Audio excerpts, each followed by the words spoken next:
साथियों, जय किसान। मैं रवि आजाद। साथियों, कल आंदोलन का 1 साल पूरा हुआ और ये केवल आंदोलन नहीं है, ये आंदोलनों का महा आंदोलन है। पूरी दुनिया और पूरे भारत में जो आंदोलन खत्म होने के कगार पे थे, अलग अलग वर्गों के सब आंदोलनों को एक नई ताकत, एक नई ऊर्जा, एक नया तरीका इस महा आंदोलन ने दिया है। और कल देश भर में तमाम राज्यों में मार्च निकले, रोष प्रदर्शन हुए, विरोध प्रदर्शन हुए, महापंचायतें हुई और विशेष रूप से हमारे सिंगू, टिकरी, शाजापुर, ढासा और गाजीपुर बॉर्डर के ऊपर 26 जनवरी की तरह हजारों लाखों की संख्या में नौजवान, किसान, माताएं, बहनें, बुजुर्ग सब यहां पहुंचे और बहुत सारे लोग वापिस नहीं गए, यहां बॉर्डरों के ऊपर डटे हुए हैं। यानी कि आधी जीत की खुशी और जो 6 मांगों को लेकर के हमारा संकल्प है वो अब आंदोलन को और तेज करेगा। कल 1 साल पूरा होने पे आप सबको सैल्यूट है, बधाई है पुनः। और कल के दिन को और आंदोलन को ऐतिहासिक बनाने के लिए सबका संयुक्त किसान मोर्चा की ओर से बहुत धन्यवाद और आभार है। साथियों, आज का जो लाइव है ये बहुत महत्वपूर्ण है। आप सबको ध्यान है कि कल हरियाणा के मुख्यमंत्री मनोहर लाल खट्टर जी प्रधानमंत्री मोदी से मिले और उन्होंने मीटिंग के बाद, मुलाकात के बाद एक बयान दिया कि एमएसपी पर कानून संभव नहीं है, सरकार पर बोझ बढ़ेगा। तो मैं मुख्यमंत्री खट्टर को एक जवाब देना चाहता हूं कि खट्टर साहब, आप विधानसभा में चिल्ला चिल्ला करके ये बात कहते थे कि 3 काले कानूनों की वापसी नहीं होगी, 3 कृषि के कानून वापिस नहीं लिए जा सकते, संशोधन जरूर होगा, वापिस होने होते तो हो जाते, ये बात हम स्पष्ट कर देते हैं, कानून किसी कीमत पर वापिस नहीं होंगे। आप शायद वही हैं। हो सकता आपको अपने दिए हुए बयान और विधानसभा में जो आप चिल्ला चिल्ला करके बोलते थे वो भूल गए होंगे, लेकिन हम नहीं बोले। आप कहते थे कानून वापिस नहीं होंगे। कानून वापिस होने की प्रक्रिया शुरू हो चुकी है, घोषणा हो चुकी है।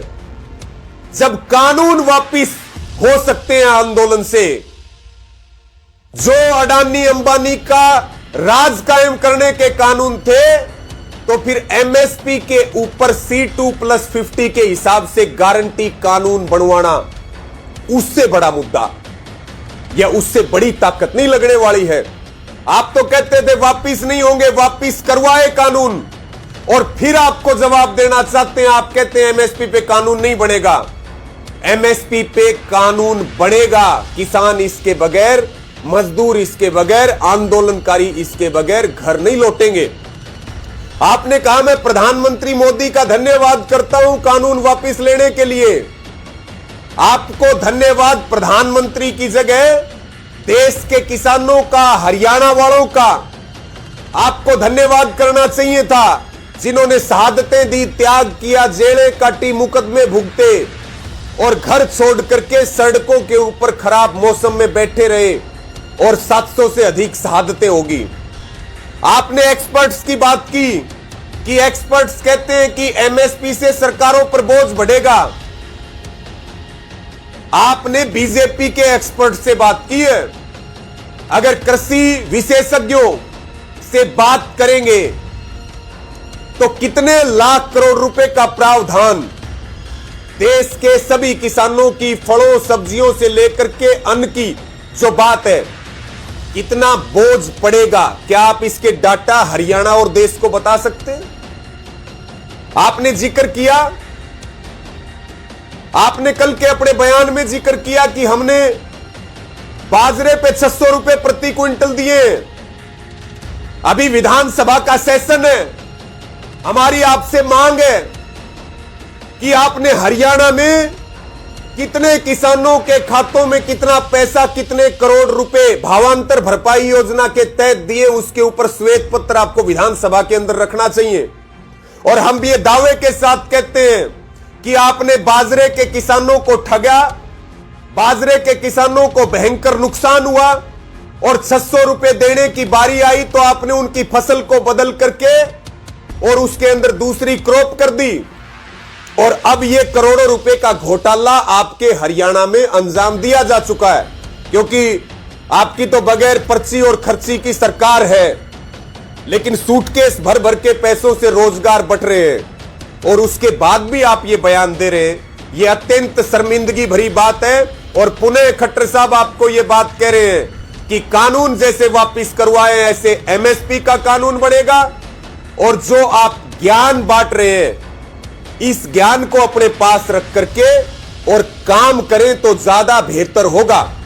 आप जो बात कर रहे हैं कि केंद्र 2 फसलें एमएसपी पे खरीदती है, हरियाणा 12 से 13 फसलें एमएसपी पे खरीदता है, हरियाणा की सरकार खरीदती है।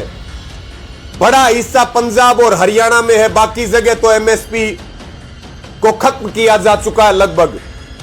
आप ये बताइए कि रबी की जो फसलें हैं, खरीफ की फसलें हैं, उन 12-13 फसलों में भी आपने कितनों पे एमएसपी दी है? ये सवाल है हमारा आपसे। हम तो जवाब दे रहे हैं आपको और जवाब दिया है, लेकिन हमारा आपसे भी सवाल, आप में हिम्मत है तो आप जवाब दीजिए। और ये इस तरह की बचकानी जो बयानबाजियां, इनको बंद कीजिए। और इसी के साथ में साथियों, 1 जनवरी बहुत नजदीक है और देश के किसान आंखें फाड़ फाड़ करके मोदी जी की तरफ देख रहे हैं कि 1 जनवरी 2022 आ गई। 2022 में किसानों की आय दुगनी होगी। इस नाम पे देश के किसानों का वोट भाजपा ने लिया। हमारा प्रधानमंत्री जी से सवाल है कि लगभग 1 महीना बाकी है, आप कम से कम 1 जनवरी से पहले यह बात हमें जरूर बताएं कि किसानों की आय आप 1 जनवरी 2022 से कैसे दुगनी कर रहे हैं। हम इंतजार कर रहे हैं इस बात का।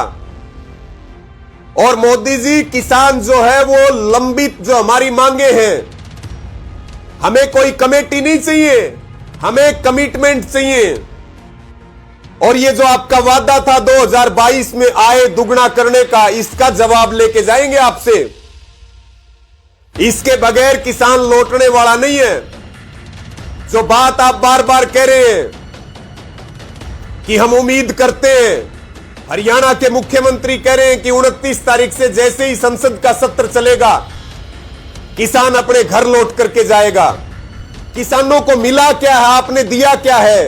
1 जनवरी को आय दुगनी करने की बात छोड़िए, आपकी सरकार ने आत्महत्या दुगनी कर दी।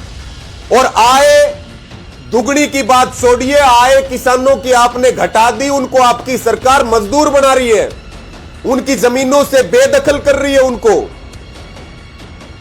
जो आप बार बार ये बात कहते हैं, मुख्यमंत्री हरियाणा भी कहते हैं कि हम उम्मीद करते हैं किसान अपने घर चला जाए।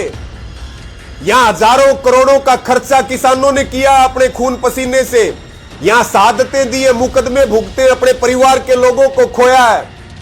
और सड़कों के ऊपर 1 साल तक हम बैठे रहे, खाली हाथ लौट करके नहीं जाएंगे, एमएसपी का कानून लेकर के जाएंगे। ये बात आपको कान खोल करके सुन लेनी चाहिए। किसान इसके बगैर नहीं लौटेगा। हमें एक बात के लिए आपका जरूर धन्यवाद करेंगे कि आपने जो अलग अलग राज्यों को, इन राजनीति वालों ने जो देश बना रखा था, अलग अलग धर्मों में और जातियों में बांट रखा था, हरियाणा पंजाब को बांट रखा था, आपने सारे देश को एक किया, हम सबको मिलवाया, हम सबको एक किया, हमारे भाईचारे को बढ़ाया। इसके लिए आपको हम जरूर धन्यवाद देंगे।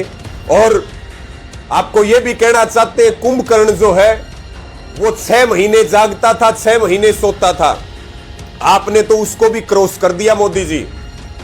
आपकी आंखें तो 358 दिन में खुली है। कल संविधान दिवस पे आप ज्ञान बांट रहे थे। 1 साल के आंदोलन के बाद मांगे मानी, वो भी आधी।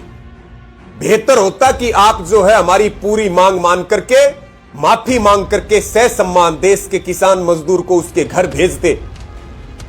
और जो आप अलग अलग अभी देश को बेचने की योजनाएं लेकर के आ रहे हैं, अलग अलग संस्थाओं को बेचा जा रहा है, बिजली बिल लेकर के आ रहे हैं। ये 2020 और 2021 साथियों, ये आंदोलनों का साल है। पूरी दुनिया आपकी तरफ देख रही है। आंदोलन अलग अलग राज्य में, देश में चलते रहेंगे, अलग अलग वर्ग करते रहेंगे, सब मिलकर के लड़ते रहेंगे और देश को बिक्री से बचाने का सब काम करेंगे। हमें उम्मीद है जो सवाल हमने किया नरेंद्र मोदी जी से और जो सवाल हमने जवाब देते हुए खट्टर जी से किया, उसका वो जवाब देंगे। ऐसी उम्मीद के साथ आप सब साथियों का बहुत धन्यवाद। इसको शेयर करें। सबका बहुत धन्यवाद। पूरी ताकत के साथ लड़े और जंग अभी जारी है। अब एमएसपी की बारी है। सबका बहुत धन्यवाद। जय जवान जय किसान।